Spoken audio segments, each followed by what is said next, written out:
Hello, I'm Ellen Caulper, and welcome to the Language of the Hand. In this segment, we're going to talk about what the hand can reveal about health, and in fact, it can reveal a great deal about health. Each of the archetypes that we've been discussing, Jupiter, Saturn, Apollo, Mercury, the Mars archetype, the Moon, and Venus, each one has their own natural health difficulties or parts of the body that are vulnerable. After all, we're all going to die someday, and it just depends the different causes.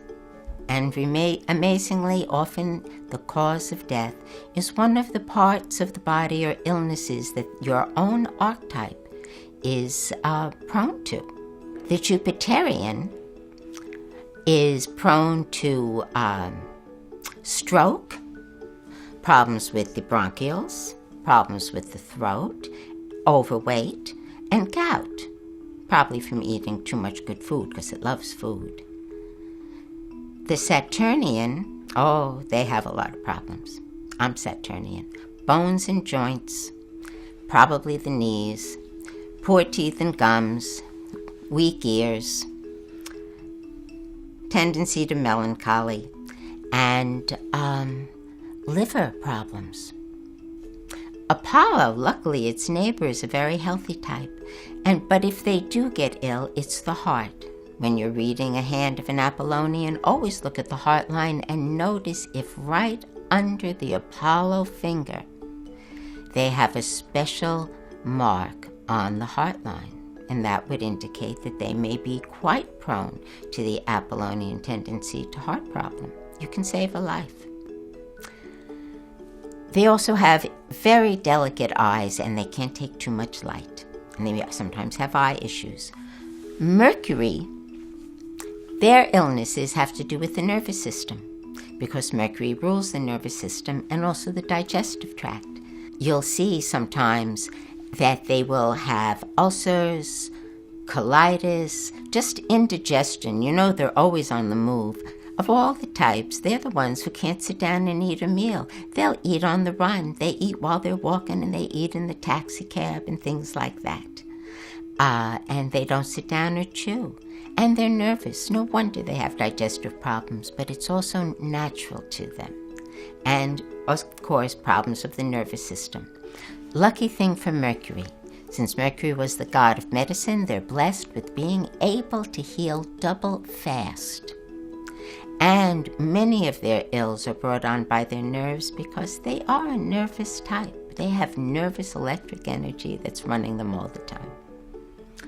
Mars is also a healthy type. They're vital. But even the healthiest do get sick, although the worst patients in the whole world are Mars because they can't stand being cooped up.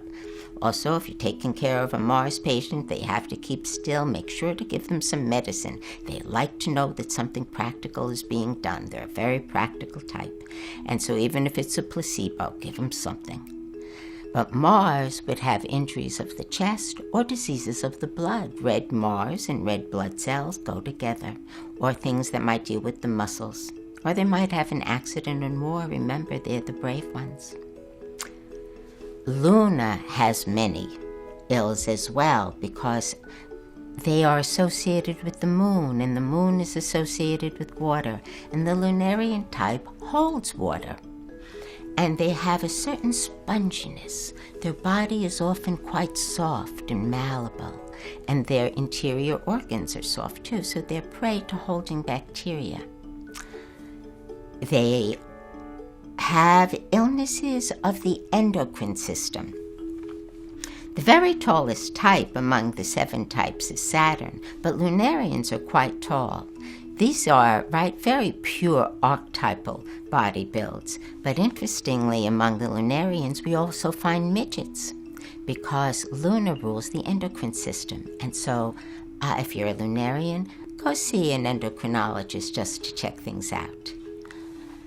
How do you know there's something up? If you see trouble on the lifeline, if you see a crossbar or an X on their leading mount, or a grill, these bring out the troubles of the type. and it's always wise to check them. However, we can heal and the lines change, and consciousness is stronger than anything else. So there's also a great deal of healing in the hand. And as you change, the line or the mark will change. I've changed my hand, and I've seen countless others change theirs. So everything is an opportunity for growth.